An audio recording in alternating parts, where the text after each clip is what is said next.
It's Jim Easter and the Artistics. Phil Hazenfield and the Casuals, and then the Real Blues. What does this night mean to you, both of you guys?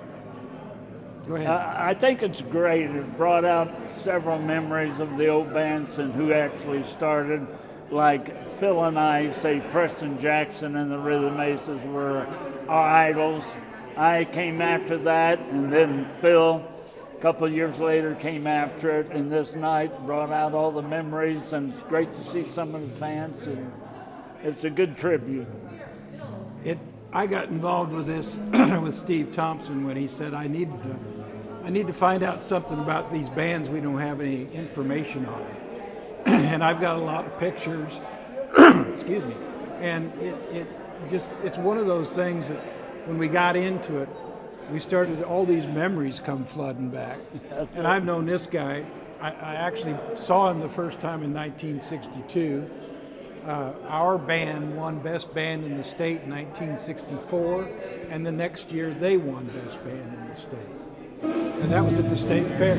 I saw both of you guys talking there. I couldn't hear what you were saying back over there by the picture area. You were giggling, laughing. You guys have known each other a long time. Just to be able to see each other again in this venue that you spend so many times playing. What does this night mean to you guys? Well, it's, like I said a while ago, it's just it's special just to see his face again, you know, after all the years. We used to catch him singing when I wasn't singing, and he would catch us singing. And just special memories from days gone by. Good to see you. Yeah. We became friends a long time ago, and it was there was a rivalry. We would have battles of the bands. But from the standpoint of, at the end of the night, we were just glad to have had the chance to be with each other. I've always liked him and admired him. He has a 4-octave range. He could do Roy Orbison. He could do anything. I couldn't sing.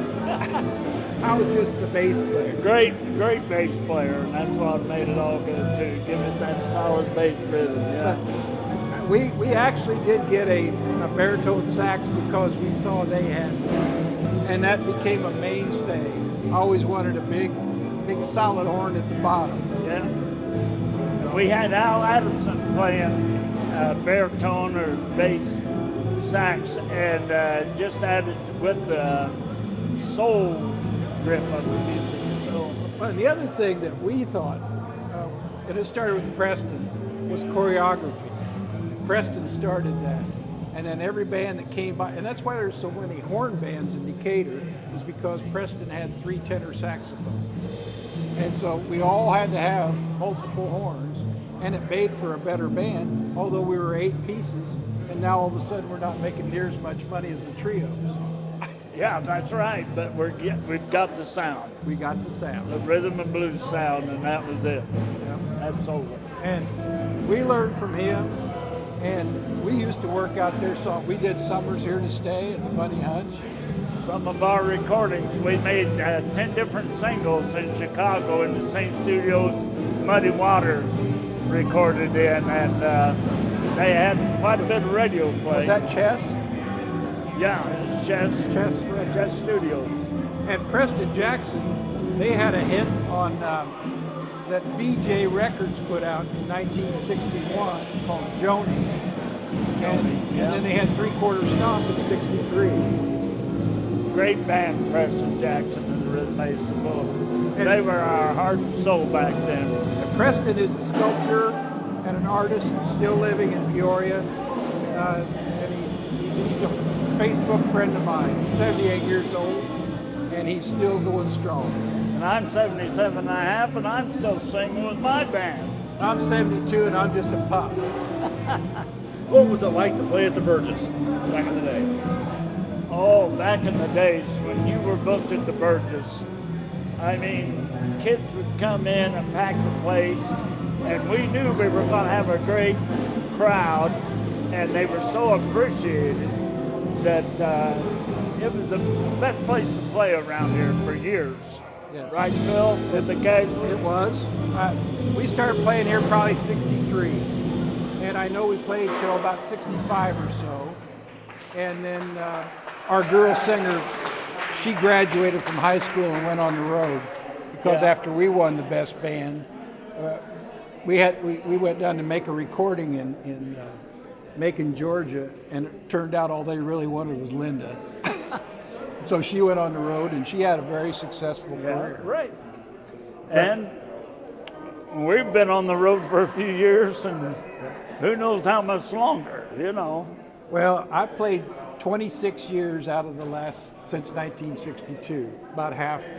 And I was a musician when we got married, and my wife's been very patient that whole time. And I've been a doctor, and I haven't had any patience. They don't trust me, you know. No, I'm still singing with a group. I named it Jim Easter and the Radio Kings now. And still have a good time with just a smaller group, but it's great to...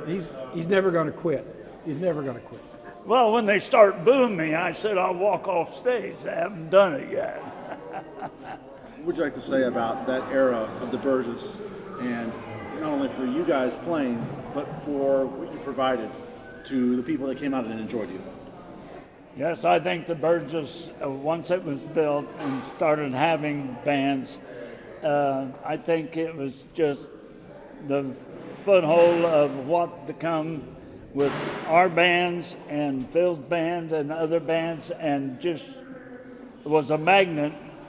And it was a great thing that she built this place and had it for every type of entertainment. We all played a lot of venues. This was one of our favorite. The sorority girls that put the dances on were so nice to us. And our drummer was always chasing after, he wanted to chase after him, but we told him he couldn't. But they did a great job. And the 60s were a great time for us to play because it was a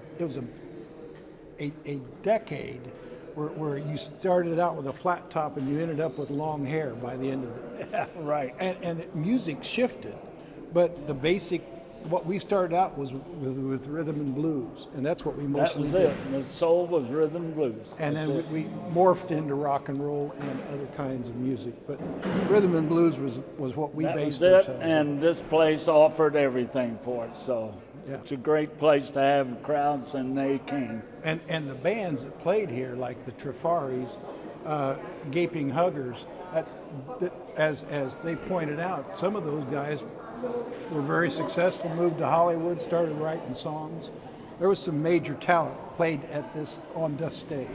And I moved from Charleston to Mattoon. What more can you do, you know? But it's been great, the whole thing. I wanted to come down here principally to see these guys and renew our friendship that we've had for a long time. But at the same time, I just wanted to see the place because it seemed like it was so much bigger back then, you know.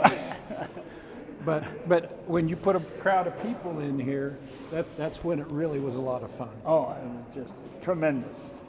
And they appreciated every song, I'm telling you, and dance.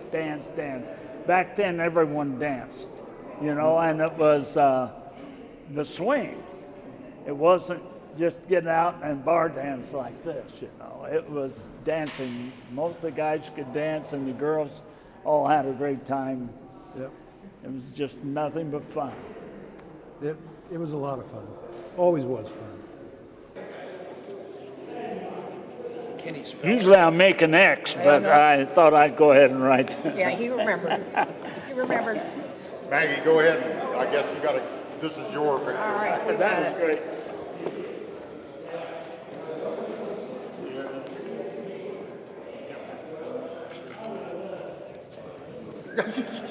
Thanks, Jim. All right, there you go. Good. Okay, Phil. Now Phil's gonna do it. Phil's got to do it. Yeah, find his paper there.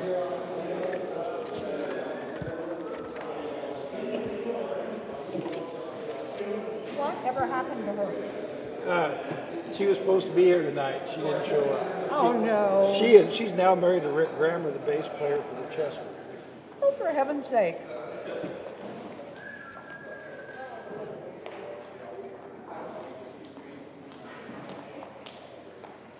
said Jesus. Oh, thank you. And this is when we were with Bobby Vinton at the Bunny Hutch, Oh, yeah. backing him up, and he brought all this sheet music, and I'm looking at it, but Lonnie's saying B, because I don't read sheet music. That's a good one. Yeah, that's needless to say, I don't read it. Hey, and the reason I wore sunglasses is I always sang with Ray Charles sunglasses on, so I thought it'd be appropriate to wear my glasses tonight.